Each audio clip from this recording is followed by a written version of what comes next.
I'll open this section to questions.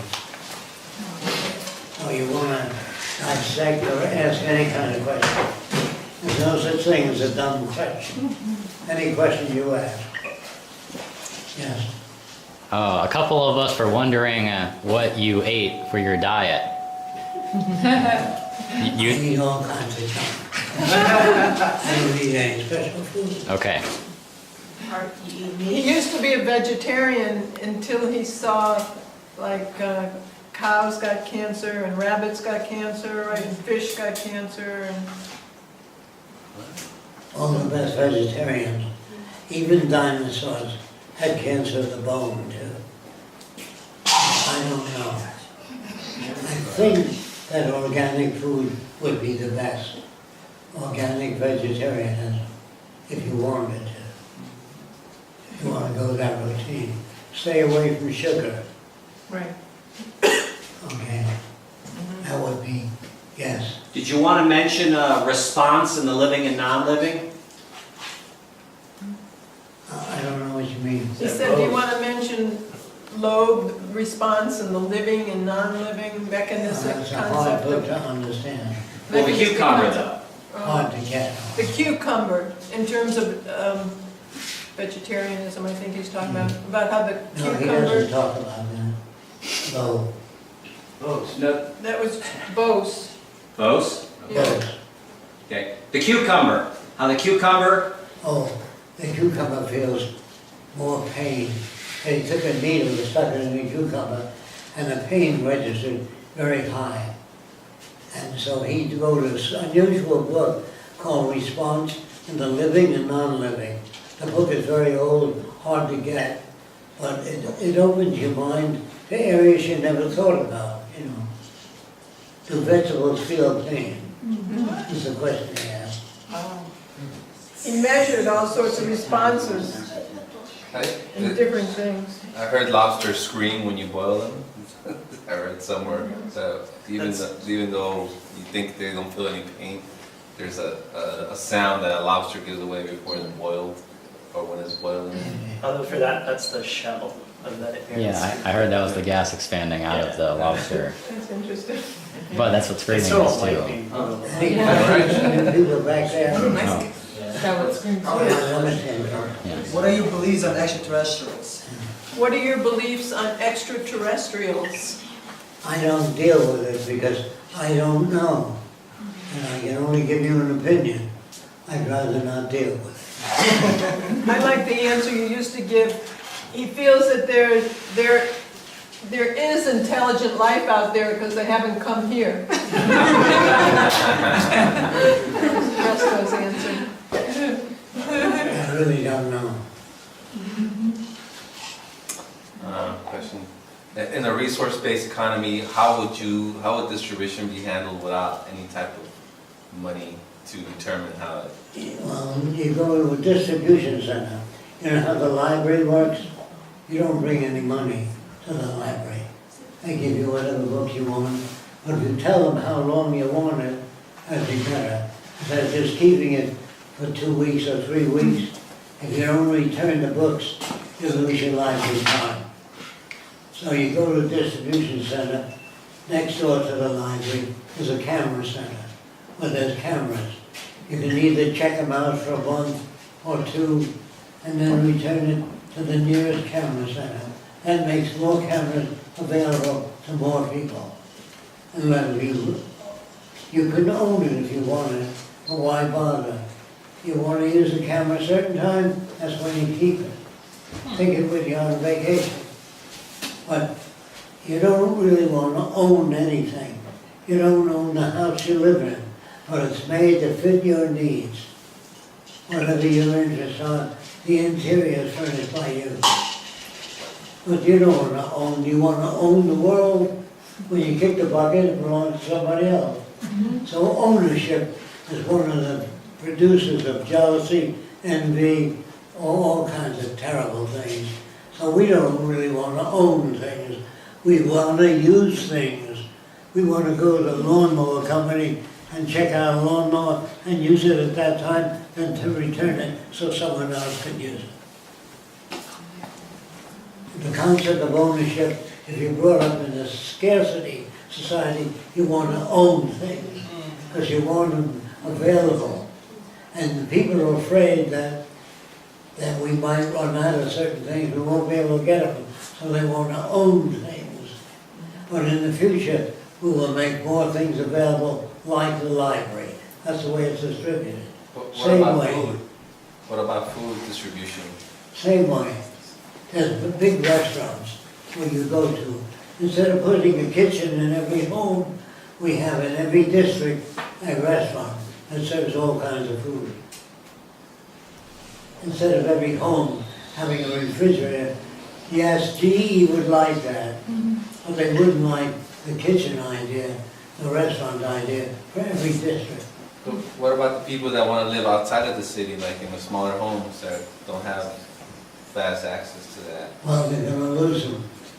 Everybody don't really own their home, they owe money to the banks, and eventually they're gonna lose them. Not all people, but the majority of people. Then they're gonna get mad. Then you get time for social change. It doesn't come about unless people suffer. I'm sorry to say that. I wish they were reasonable and could make the transition, but they can't. Yes. Do you take time during your day to stop your internal dialogue? Stop talking to yourself and just be free of thoughts? Do you take, Jacque is very hard of hearing, so do you take time out of the day to stop your thinking and stop your dialogue to yourself? Is that the question? Yes. Or are you constantly, is the brain always working and Or is your brain always working? do you rest it? I can't imagine it shut down. I wouldn't be able to stand up. That's what I'm looking for. No, I look at a lot of things, and the things I can change, I leave alone. I don't get involved. Like, I don't control the weather. So, if I take my kids out on a picnic and it's raining, I go back, but I don't say, damn the weather, damn it interferes with my picnic. I don't condemn the things I can't change. You know what I mean? Yeah. And if you do that, you hurt yourself too much. If you send a kid to college and he's doing very well, and on the way back in the plane he's in a crash, he's killed. If you say, oh my God, I sent him to college, they don't do that. Say planes aren't safe enough, well they are. You make them safer. You use all your energy to make things better, rather than bitch about things. Instead of complaining about the government, I would rather redesign them and offer an alternative, you know what I mean? Instead of saying the banks are corrupt, sure they are, but so is money. Whenever you got money, you can pay off politicians. You can go to a good doctor, or you go to the doctor you can afford. This is mostly what people do. They don't have any choice. Machines do not feel. They don't feel, gee, you got a nice car, I wish I had one. They don't have that type of reaction. Do you understand that? No machine ever said, I'm going to get rid of you, you son of a bitch. You broke my other machine.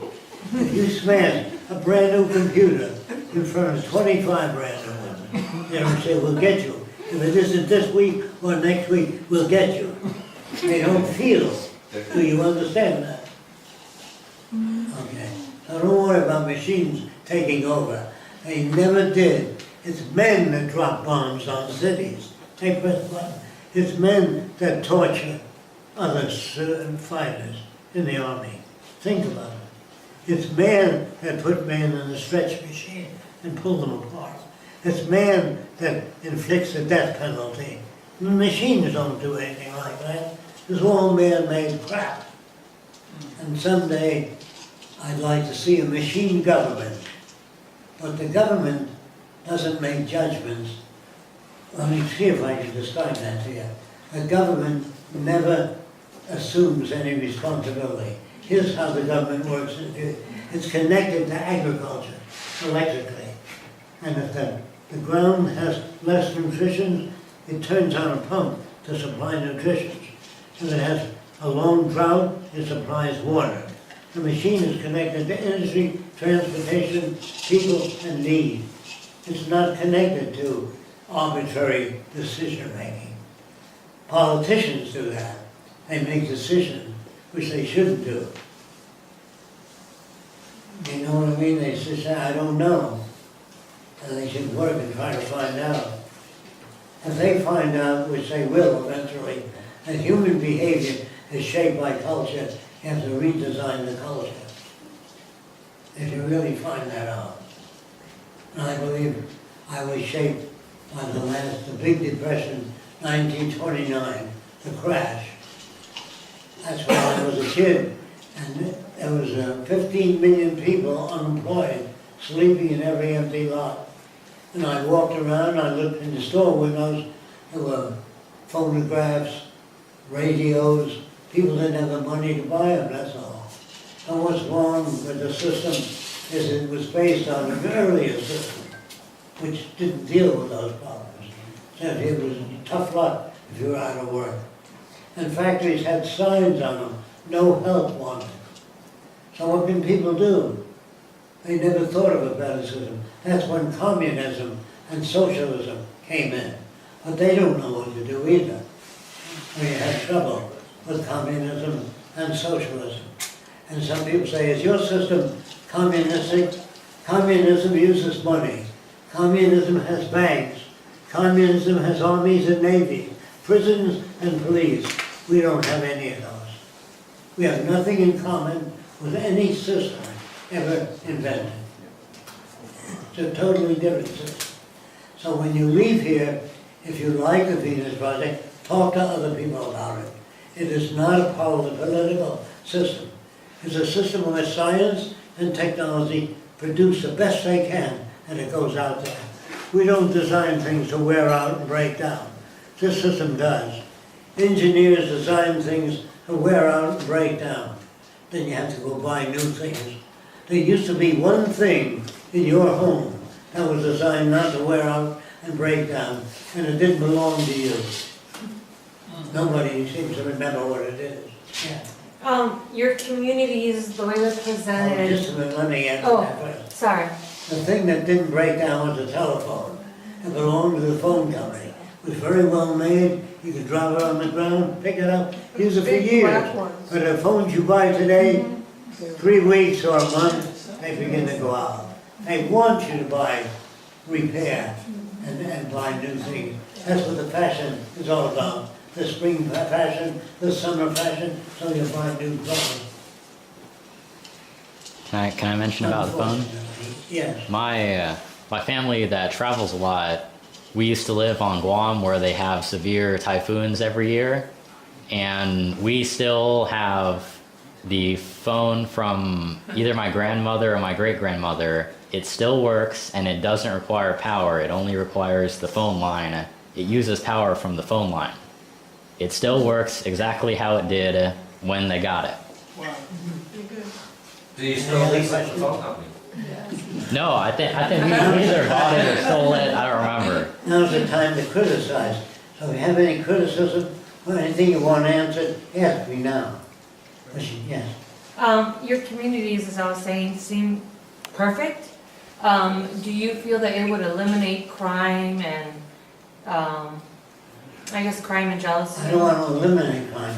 I want to eliminate the conditions that produce crime. Hunger, want, unemployment. Get rid of those conditions. If you understand that the cows are not born non-aggressive, they say lions are. But in the cows area, you can eat the whole earth. There's so much food, they don't give a damn. But if you had a little area of grass, the cows would be fighting each other to get the grass. But if people have access to the necessities of life, they do not steal, they do not kill, they do not rob. But there's never been a society that provided for human needs, except primitive islanders. Do you think that's a population problem now? Is it Scarcity problem. Scarcity.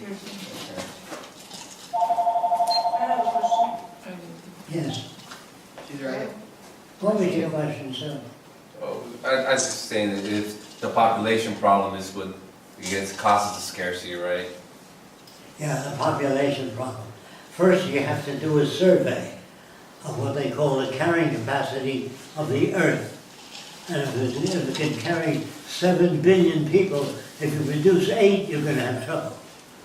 If you build a population larger than the area can support, you're going to have trouble. Crime, territorial disputes. But if you don't create that problem, if you maintain a population in accordance with what the earth can carry, unless you invent new ways of growing food, which we will, I'm sure. I just want to tell you a little bit about it. In the future, instead of growing an apple tree, they'll culture apple tissue in glass tubes. That's what you really want. You don't want the apple tree, you want the tissue cultured. You know, so in the future, instead of growing plants and picking the fruit off, we'll just grow the fruit. Do you understand what I'm saying or not? You don't? If you took, there's a stem coming off the apple tree, that feeds the apple tissue. That's all we'll do in the future, is cultivate apple tissue in glass tubes and give you the thing, not the whole tree. We don't want a watermelon plant, we want the watermelon. Just the stem, the branch that feeds it. Yeah. That's too. Yeah, Did you have a question? Yeah. Wait. yes. So, you were mentioning social change, and generally the Venus Project offers a solution to what is currently wrong with the world. However, what I have heard a lot, when I tried to pass along for, the information about the Venus Project, because I did some pre-education myself before I came here, generally what people are wondering, so we have right now people fighting all over the world for their freedom and trying to have their voice heard. But so there's a lot of questions which come to, okay, so when we get to the point where we, you know, put down the government, and when we come to that point when this change is actually going to occur, how does that happen? So how does that after the social... That's your question, how do we get from here to there? Yeah, practically. That's what I'm working on here. Yeah. And when you leave here and people say to you, who makes the decisions in the Venus Project? The answer is no one. That's a hard answer for them. But you tell them if you take sample of the soil from all over the world, send it to Central Agriculture. There they analyze the soil. They say by the contents it's best to grow bananas or sweet potatoes or whatever. But that's based on statistics, not human opinion. Yeah. No one makes decisions. They arrive at it. Do you know the difference? Arriving at a decision means I don't know, you check it out. Okay. We don't really put down the government, like you said.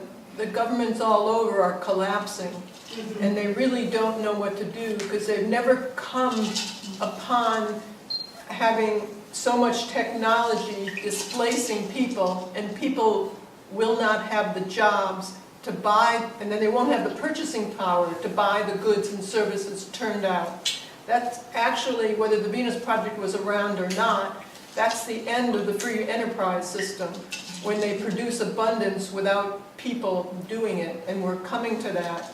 So you really don't have to, we can't take down the government. No, not in that sense. My original native language is in English, so sometimes Okay. I might not use the So right word, but... The most important thing is to learn what an alternative would be. Otherwise, we'll just have chaos and the same problems. So learn as much as you can about this system and talk to other people about it. It's not a political system. It's a method of social operation. I got it from engineering. Engineers, when they talk to each other, the language is not subject to interpretation. When an engineer talks about a bridge to another engineer, they understand exactly what he means. They don't say, I think the beams are this big. No, they're that big. They don't have that problem. Humans have them. The everyday language that you use should have been dropped 100 years ago. The language is not adequate, so we can't talk to people. And engineers have no reason to fight one another.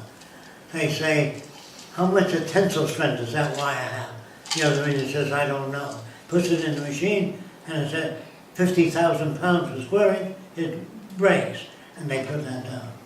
They have no argument, no basis for it. So kids in the future will ask other kids how they view this or how you view that. And the kid will say, I don't know, I don't have enough information, I'm gonna look into it. Not, you son of a bitch, you know, they get mad at each other.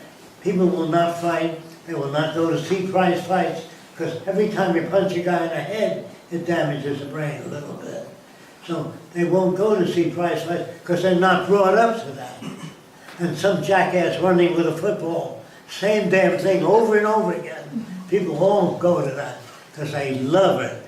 People want you to go to that, so you don't think about other things. They provide entertainment, which means sing and tell jokes while the world is burning, falling apart.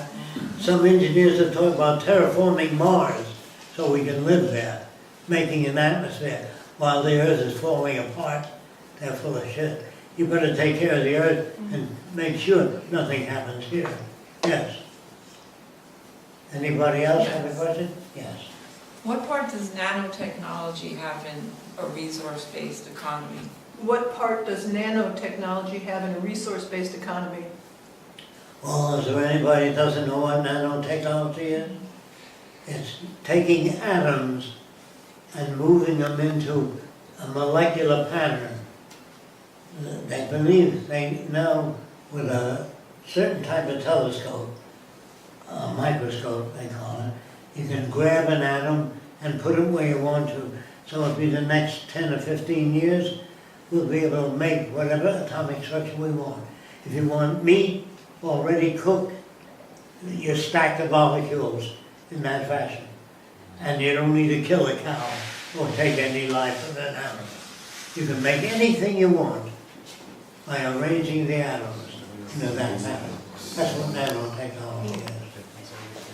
And they believe it's 10 to 15 years. Let's say it's 30 years away, which means the end of scarcity. When you ask normal people what they want, normal means fucked up by society. They say, I want a decent job. They don't want a job. They want the necessities of life available when they want them. Yes. Any other question? How do you deal with children with learning disabilities? Oh, we take a children with, say, half the brain is damaged. They're born that way. We try to teach them all we can with half a brain, or we try to cultivate brain tissue and fill in wherever we can. Or we don't put them in an institution and give them pills to quiet them down. We don't do that. For example, today, there are a lot of people that are blind that walk through town with a white stick. You know what I'm talking about? What we would do is make a gadget that looks something like this, and it generates sound. And they get sound feedback. If there's a chair in the way or something I put on them, they get feedback. If they have a door that's open, they can hear the sound reverberate if the door is closed. So they'll be able to walk around without the white stick. But we do work on visual problems. We work on heart disease, cancer, all diseases common to all people. We don't stop at any point and say, well, you're the president's son, you're going to get the first treatment. No. No more preference. No more status. You know what I mean? Stratification of society. The minute you do that, you're hurting everybody else. So really, now's the time to question the hell out of the Venus Project, if you can. See if you can find it, yes. So what about people who like their way of living, like for example, cannibals and people all around the world who do not like the concept of the Venus Project, who would like to maintain, for example, living in forests and in their own camps and so on. Like the Amish, you mean? For example. Like the Amish people that... The Amish people would want to live in a city. But we will build a city for them of fireproof material at no charge. And the guy says, but I like wood. I don't want your material. And if it catches fire, it's your problem. You understand? We don't stop anybody. You can go to church, You go to any church, you can believe anything you want to, but you can't bring it into our cities. You can't make it a Lutheran of your child. We will expose your children to all the different religious beliefs, the non-beliefs, all the different ideas, and the children will be so brought up to understand that certain things are fictitious, certain things are real. And women are not second-rate citizens. They're right up there with the engineering planners. The women work exactly as the men do, in building airplanes, everything else, designing them and everything. Women do not wipe the baby's ass, pack their lunch, and send them to school. They're no longer sex objects. There's no longer nude dancing where they strip tease. That's all based on a stupid society. You live in a super stupid society. It won't even make the history books. But you're brought up to think, gee, it's great. But that the way you're brought up, because you don't hear anything else in our newscasts. If they invite me on the air, they say, you have 7 minutes. I refuse. And I can't do anything in 7 minutes. I'm just admitting that. So I don't get radio time, because I'd be a disruptor. Larry King said to me, when you come on the air, you attack the cigarette companies. I said, no, I'm not attacking them. I'm saying if you smoke continuously, you will get cancer or heart disease in the next 10 or 15 years, if you live that long. And I said, why does the government sell cigarettes if they love the American people? Because they get tax on it. That's why. Is that clear? The same with liquor. Well, we don't outlaw it. We educate people out of it. We show, instead of saying smoking may be bad for your health, we show movies of a guy trying to breathe, real movies of a dying person with cancer of the throat. And then we show normal tissue stretches. Cancer tissue, when you pull on it, it tears. We show all that. We don't say stop smoking. We show what happens if you do smoke and continue to smoke. We don't stop you from smoking. We don't force anything on anybody. We show them living examples, not words. Don't smoke is bad. Those are words. They don't show anything. You know what I mean? That's why very few people jump out of airplanes without parachutes. Very few. So, how about it? Any other question? Yes. So that brings up a good point. One of the common issues with a post-scarcity economy is people are worried about that people just devolve into pure pleasure-seeking units and that drugs would spike. Do you think that, like, what if a person, even after seeing all those videos, still wants to say, you know what, I really like drinking, I don't care what it's doing to my liver, I still do it. Do you think that'd be a problem for the Venus Project? Like, how do y'all address that if people don't? I can only try. I can try to tell you. When children study engineering, the basis of it, their structural thickness of the beams and what they're made of has been tested first. If they don't want to do that, they can't practice engineering. So anybody that's got an opinion, if they love their opinion and like what they're doing, they can't get the chance to practice it. When you go to a company and you say, I'd like to work on airplanes, they ask you what your background is. None. If they study aviation, then come back. Jacque, how would you handle somebody who sees the films but still chooses that they want to have the pleasure of cigarettes or the pleasure of alcohol? How would you handle something like that? Well, we can let them finish their lives if they want to. You know, the thing that you're talking about is really a transitional issue.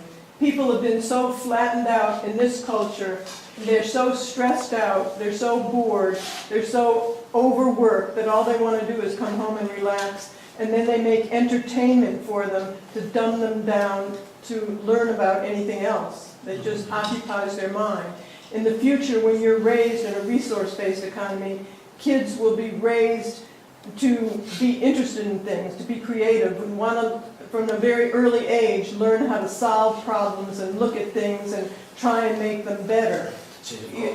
You don't get kids that that are like what you're talking about.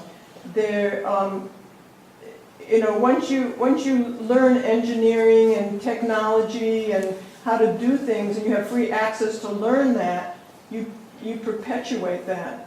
And you want to participate in a creative way. You don't want to just sit around and do nothing.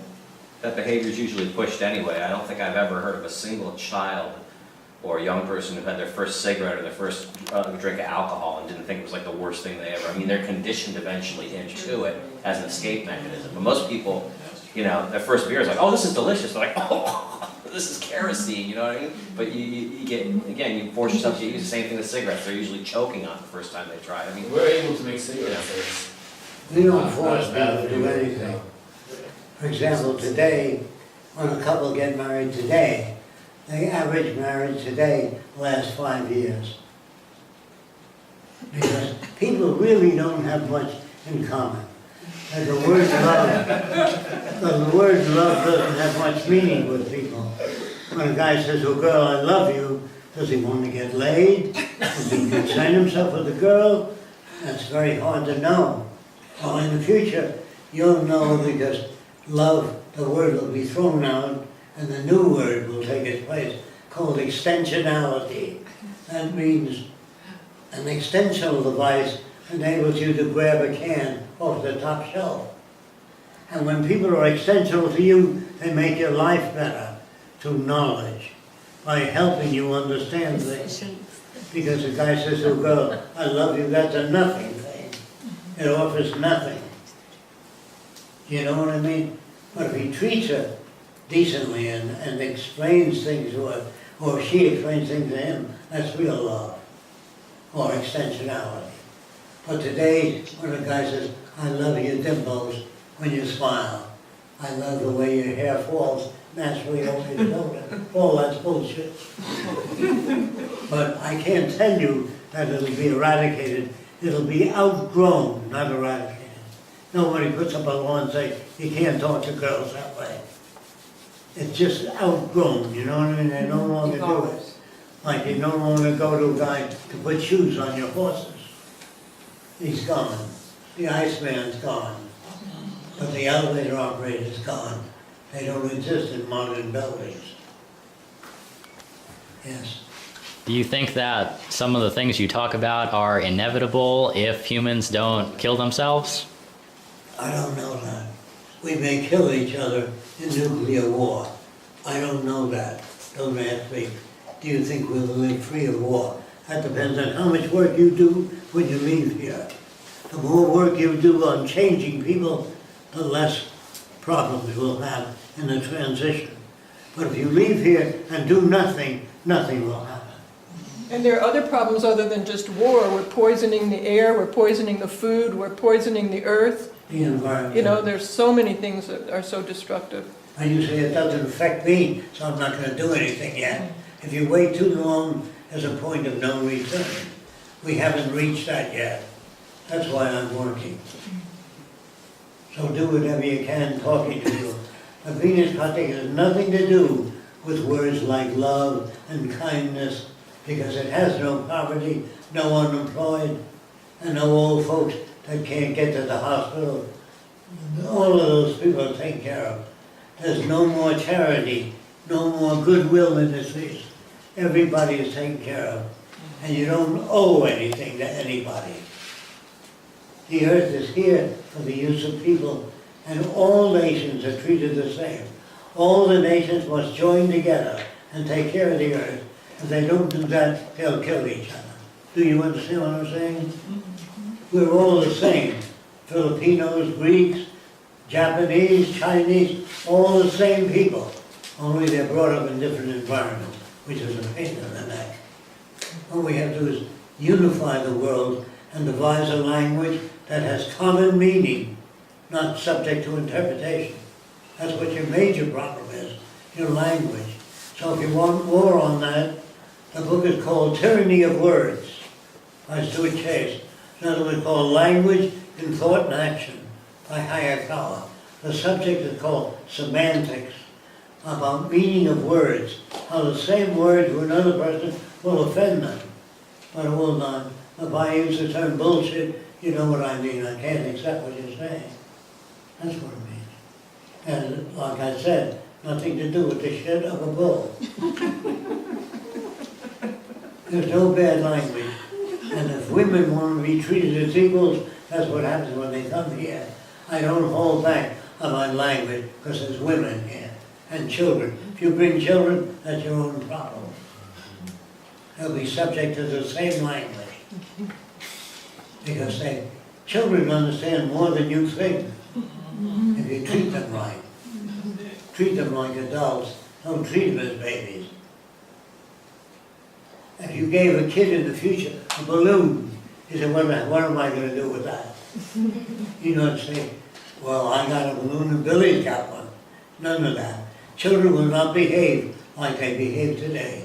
You think that's normal. It's not. It's an insufficient environment that we're raising children in. Any other questions? So when you leave here, I want you to be able to answer any question that somebody might ask you.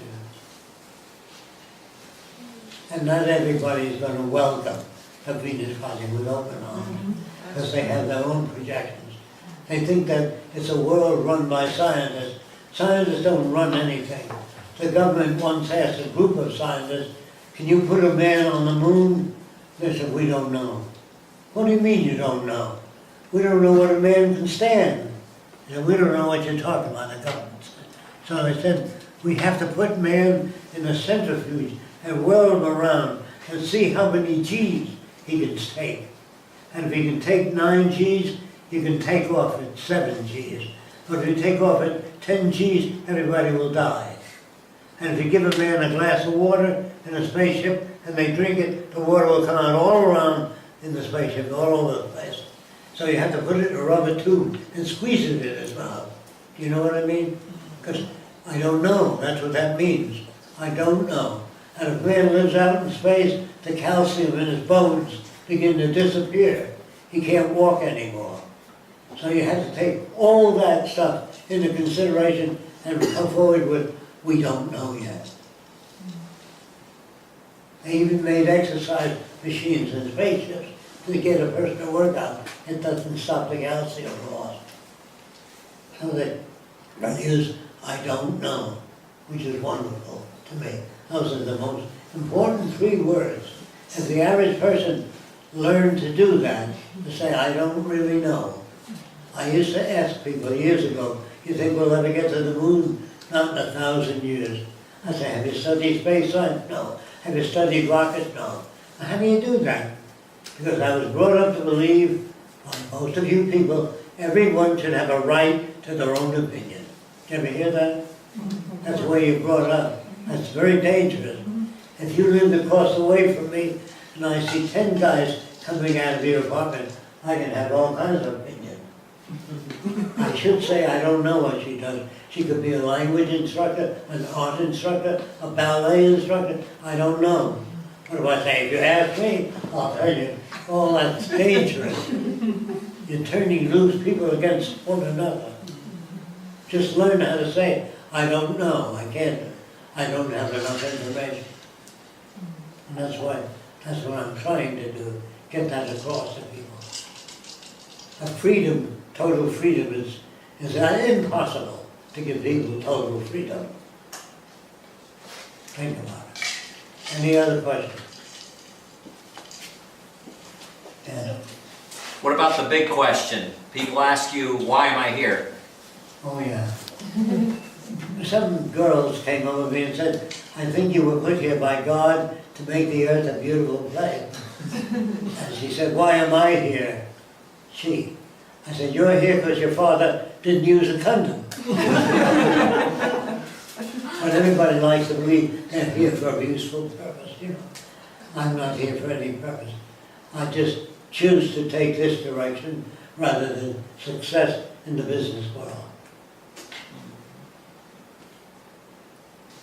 Do you believe that there won't be a healthy competition between children as they're growing up? So for example, there's a child who plays a guitar and who is very, I'm going to use the wrong term, gifted, and then there's the other child who can paint but would want to play guitar. So just like that basic example, and then how they grow up, and then how they resolve the conflict, and then just having that basic, at this point, and I'm not saying that I know what I'm talking about, but having that basic human instinct that they would want to hurt somebody because they are representing something which they would want to be. Is there a basic human instinct for No. competition No one's, or to hurt all that's somebody? bullshit. Really? They're brought up to be competitive. If you go to a Buddhist monk school, you're brought up not to be violent. We know we can bring you up to be a religious fanatic or an atheist or a murderer or anything. We can shape human behavior by telling people lies about other people. That the Mexicans always sleep with their sombrero. They're lazy. They sleep in the sun whenever they get a chance to. And blacks will lie all the time. They teach you all things that are false. And that's why you have stupidity and hatred amongst people. And no nation deals with that because it's politically unsound. Very few people talk like I talk. They don't like it because it produces too much antagonism. Because people fear to trust other people. If you trust somebody, how do you know they're going to make the world a better place? Because they can't behave any other way in our system. Our system, we design cities to gratify human needs. I just had one example I found here. This is a bad drawing of a man sitting in a cave. And the man sitting in the cave, when you're a child, if you climb a hill, if you step on a severe incline, you slip. If you step on a slight flat, you get up the hill. So in climbing a hill, we look for the flat areas, and we step in those flat areas. But man never comes up and says, I gotta make steps. After he lives there 10 years, walking up and down, he generates steps in the flat area by going up and down the hill. Then when he moves, he cuts the steps off. But he must encounter the problem first. It's the problems that generate what you call incentives, things like that. Once you know that you're not born as a thief or a prostitute or a beggar or lazy or super creative, you're not born that way. You're made that way. By conditions, you live on it. Now, if you don't understand how those conditions work, if a child cleans his daddy's car, if daddy doesn't walk over and says, thank you very much for cleaning the car, I appreciate that, would you like to go to a movie? Be nice to the child. But you say, when you get through cleaning the car, mow the lawn, God damn it. Get up off your ass and do that. But if you don't thank people for what they do, you tend to get them to be avoiding your appearance, yes. What do you think were the most important aspects of the condition in which you were brought up that made you how you are? Oh, I was brought up when I was 13 in the last Depression. And my grandfather loused me up. He said people came from all over the world and they brought ideas to America. Religion, language, everything. And he said to me, never pledge allegiance to any one country. If you love people, pledge allegiance to the earth to take care of it. Never dump radioactive material into the rivers, the lakes, or the oceans. And work for the benefit of all people. Never work for your country. He said patriotism is a disease. It separates nations. And I bought that. So when I went back to school, the teacher says, we're all going to say pledge allegiance to the United States of America. I said, I can't do that. She said, you can. You grab by the ear right to the principal's office. Says he doesn't want to pledge allegiance to the flag. And the principal said to the teacher, you're excused. The minute she left, he put his arm around me. Says, why don't you want to pledge allegiance? I said, because there was a time when most people believed the earth was flat. And it isn't what people believe that's right. It's what really works that's right. So he said to me, what do you think about teaching? It was terrible. I spelled cat with a K when I was a kid. And the teacher said, that isn't the right spelling. Now, that doesn't tell me anything. That isn't the right spelling. But if she said, we use a C instead of a K, that would tell me right away. So she says, it's not what I told you. That didn't tell me anything. So you have to have a language that informs people. Not a bawling out, that's not what I told you. You understand? So as our language grows up, we will learn to speak meaningfully. Today we don't. So you have arguments between husbands and wives, between gun lovers, between all people, because they haven't learned that.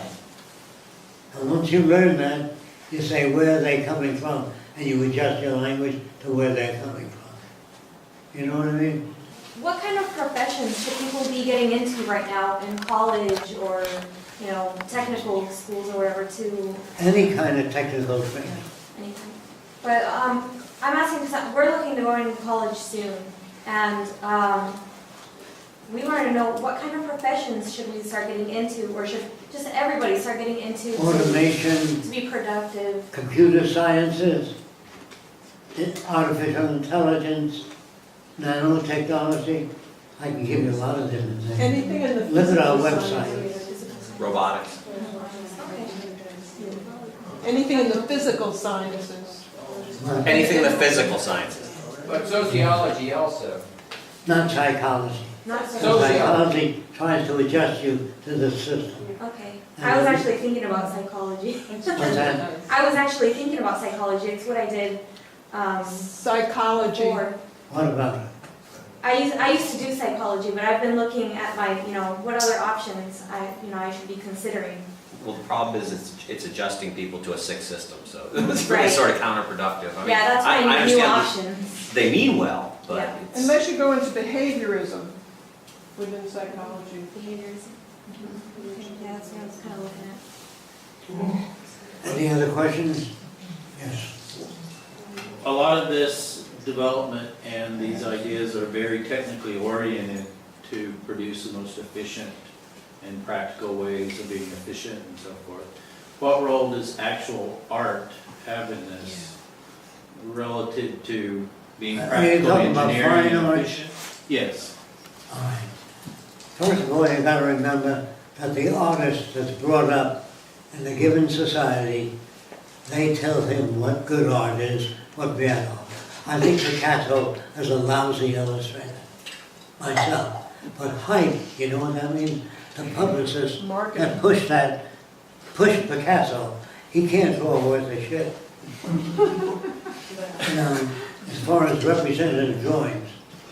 So people in the future will be taught how to do things. In other words, if a family was kidnapped in America and brought to another planet, they say, what do you have on your planet? We have telephone, refrigerators. They say, how does a refrigerator work? Most Americans don't know how anything works in their home. Do you know that?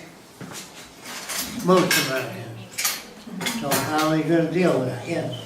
Are you working on opening up different Venus projects, educational centers around the United States or even the globe? Yes, we're working toward that. We're working right now on a business proposal for a research center and an educational center. Yeah. So it's a long process without funding. We're going hopefully for grants.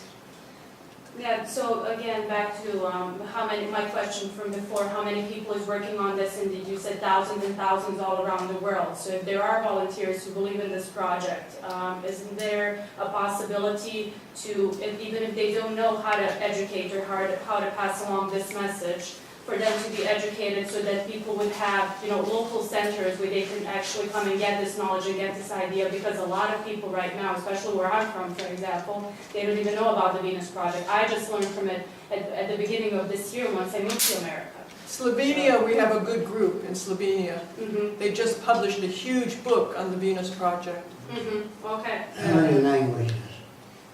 Are you talking about Paradise or the Venus?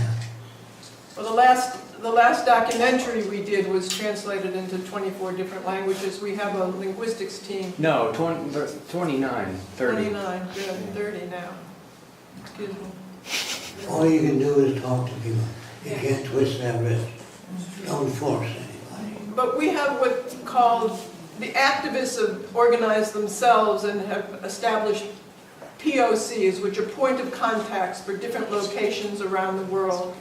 And our new website we're going to have where anybody interested in the Venus Project can sign up on a world map, so you'll know who you can reach in your local area and speak with and talk to. And there are people in different chapters who have started, who have actually physical locations where people can come and learn at that location. In Greece we have one, and they opened a non-profit organization called Pangea. In Israel we have one where they have a location. In many places they do. They don't go along with the policies of Israel. And none of the activist groups go along with the policy of that country. Well, they're learning about the Venus Project. Online, we also have somebody who's giving courses, going through, we have, I don't know how many lectures, 20, how many lectures do we have on tapes, audio and visual? And they're going through the different lectures, they're reading the book chapter by chapter, they're discussing it. Like in Bulgaria, they had a course there. The person who gave that is starting it internationally on the internet, where he had people for over a year coming to his location, reading different chapters of the book for an hour, and then discussing it for 2 hours. So a lot of this is happening all over, and then listening to tapes and discussing that as well. And then reading some of the books on the book list and going over that as well. When you leave here, you'll be given a book and certain things. And read that book twice. It tells you how most people get to be the way they are. It helps you understand. But if you don't read the book twice, you won't have the ability to talk to people. So if you read the book, it tells you different aspects of the culture. Like somebody said to me, what if two people have an idea and they're both good? Who picks which one is used? We use both systems. Why do you have to pick the right one or the left one? We use any system that works. Is that clear? Okay. And if you go to our website under Get Involved, you might want to see some things you get involved, participate there. And stay tuned for the new website, which hopefully will be out within a month. And there'll be many more things on it that you can get involved with. Anything you want to add to that, Sean? Well, for your example specifically and anybody else's, is that if there's nobody in your area right now doing anything, become that person that is in your area doing something. And that's, you can schedule things at your library or your community center to do screenings of Paradise or Oblivion. You can throw up flyers around the community. You can do a lot of things, and you can communicate to the Venus Project by contacting Roxanne directly, by calling or emailing admin@thevenusproject.com. There's a lot of things, and the best thing to do is go to thevenusproject.com, get involved section. Yeah, and then it'll be updated through time, so things might change, so keep visiting And there's an educational channel that Sean did. Yeah, on YouTube. Yeah. Yeah, we have a couple of TVP. YouTubes. Joel has a YouTube, and I have a TVP education YouTube, and it's youtube.com/. There's a lot, a lot on the internet. There's AskJacqueFresco.com. Yeah. Somebody made too, of just questions and answers and text and audio and video from Yeah, you don't people even have asking to questions. get involved. You don't even have to be in a physical location and be in a room with other people. You can virtually be in rooms with people. We have Skype, we have TeamSpeak, we have the websites, we have the YouTube, so there's plenty of stuff to do. Okay, so you guys are available for a lot of questions, which a lot of people might have. 24/7. And then we have official, projects that the Venus Project is doing. And people are joining that and working with that. You can see that on the website. And the new one will even be clearer, asking for different resumes on different projects that we need. Have you seen the new website yet? No, yeah, I'll next show week you. you're going to show us, I guess. Okay, so I want to thank all of you for coming, and I hope you talk to other people. That's all you can do. Don't force it. By the way, when the Ku Klux Klan said to me, "You're a smart guy, what do you think of the Ku Klux Klan?" I said it was a great organization, but it didn't go far enough. I said, what do you mean? That gets the ear. If you attack, you lose it. You understand? Don't attack. whatever person believes, so I can respect that. And then go on, but it doesn't go far enough. Doesn't include enough people. At least you stand a chance. That's how I turn them around. I did not force it. Didn't say, you can't come to our meetings anymore. No, don't do that. Don't attack. I said, you know, what do you think of the Filipino Right Organization? Great organization. It just doesn't go far enough. It always gets here. Or if you attack, you lose it. Okay. I want to thank you again for coming.